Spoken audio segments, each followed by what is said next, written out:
top 5 films of June 2026, or in other words, the best of the worst films from June 2026. 5. Masters of the Universe. Whilst this film may be a prime example of how cheesy comedy can completely ruin a decent story, it's also a great example of one of those strange films where after 2 hours of pure mediocrity, the director finally chooses to lock the fuck in and gives us 10 masterful minutes of pure cinema that still has me puzzled today as to why the rest of the film couldn't have been like that. 4. Voicemails for Isabel. It's so strange that a streaming film has made it into the top 5, but I guess here we are, because whilst this film isn't perfect, the story carries a lot of emotional purity with it that I'm sure will pull the heartstrings of anyone looking for a nice film to cozy up to this summer. 3. Disclosure Day. Spielberg's latest exploration of alien life is definitely his most disappointing yet, as it lacks a lot of the emotional nuance and compelling storytelling that made E.T. and Close Encounters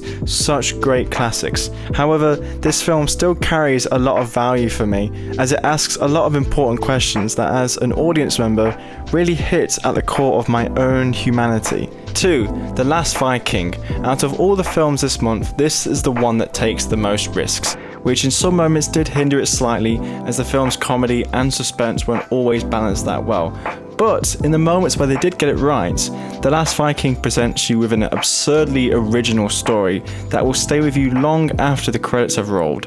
And then finally, number 1, I never would have imagined this film being at the top of my list. However, Pixar always find a way, as Toy Story 5 cradles you with a beautifully heartwarming story that showcases that maybe, just maybe, Pixar haven't lost their touch just yet. And so that is my